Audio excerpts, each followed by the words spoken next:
Baik, Assalamualaikum warahmatullahi wabarakatuh. Perkenalkan, nama saya Julian Muharil dengan NIM 22475016. Pada kesempatan kali ini, saya akan memaparkan tentang salah satu teori belajar dalam psikologi pendidikan, yaitu teori konstruktivistik. Adapun definisi teori konstruktivistik adalah teori belajar yang menekankan bahwa pengetahuan dibangun secara aktif melalui individu, pengalaman, interaksi, dan refleksi, bukan sekedar diterima secara pasif dari luar.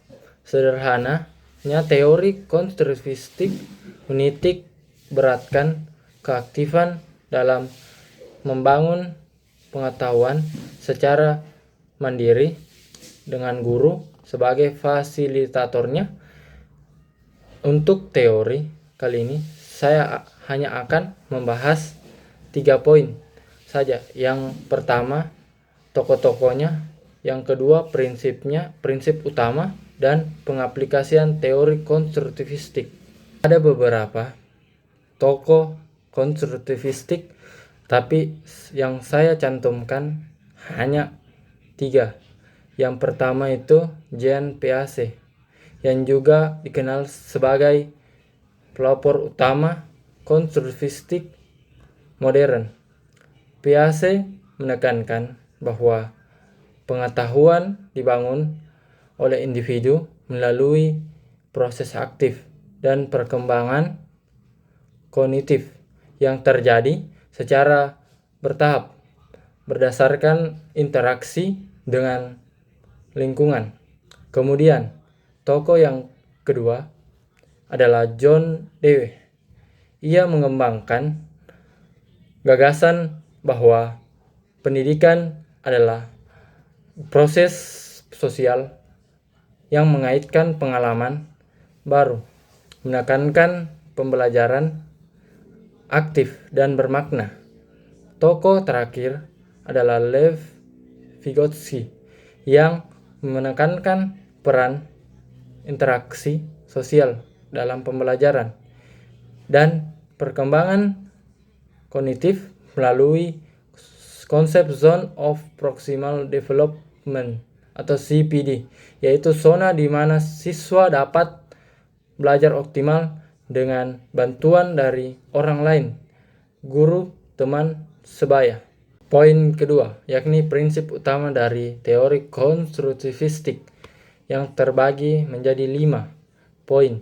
Yang pertama yaitu pembelajaran aktif, di mana siswa yang berperan aktif dalam membangun pengetahuan melalui eksplorasi, eksperimen, dan refleksi, bukan hanya menerima informasi secara pasif.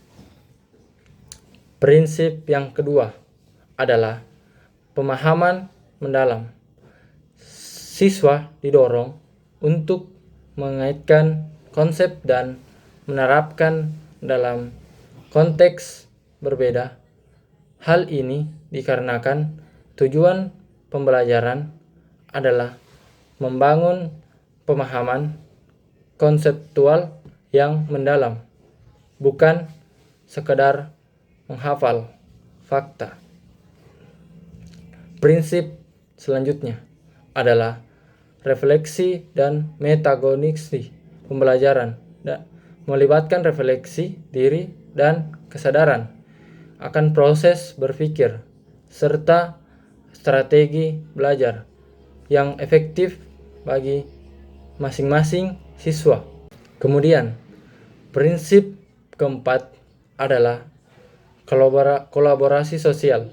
Pembelajaran adalah proses sosial yang melibatkan interaksi dengan teman sebaya dan guru untuk membangun pemahaman bersama dan memecahkan masalah secara kolektif. Yang terakhir, keterlibatan dalam pemecahan masalah. Siswa didorong untuk aktif dalam menyelesaikan masalah dengan pembimbingan guru sebagai fasilitator yang menantang kreativitas dan pemikiran kritis mereka. Pembahasan selanjutnya adalah bagaimana pengaplikasian teori konstruktivistik dalam pembelajaran. Yang pertama, guru berperan sebagai fasilitator yang memandu siswa dalam proses menemukan pengetahuan sendiri, bukan sebagai sumber pengetahuan tunggal. Jadi, siswa yang akan aktif dalam kelas. Yang kedua, pembelajaran dilakukan melalui aktivitas nyata yang relevan dengan pengalaman siswa seperti diskusi, eksperimen, dan kerja kelompok. Yang ketiga, media pembelajaran disesuaikan dengan tipe kecerdasan siswa untuk membantu pemahaman materi abstrak menjadi lebih konkret.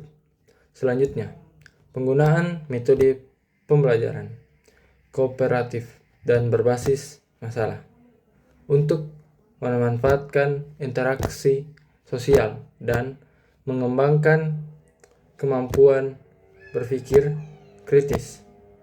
Dari pemaparan saya tadi, secara keseluruhan, teori konstruktivistik menempatkan siswa sebagai subjek aktif dalam proses belajar, menekankan pentingnya pengalaman, interaksi sosial, dan refleksi diri. Guru berperan sebagai fasilitator yang membantu siswa membangun pemahaman secara mandiri dan kolaboratif sehingga pembelajaran menjadi lebih bermakna, kritis, dan relevan dengan kehidupan nyata. Sekian dari saya. Billahi fisabil haq, fastabiqul khairat. Assalamualaikum warahmatullahi wabarakatuh.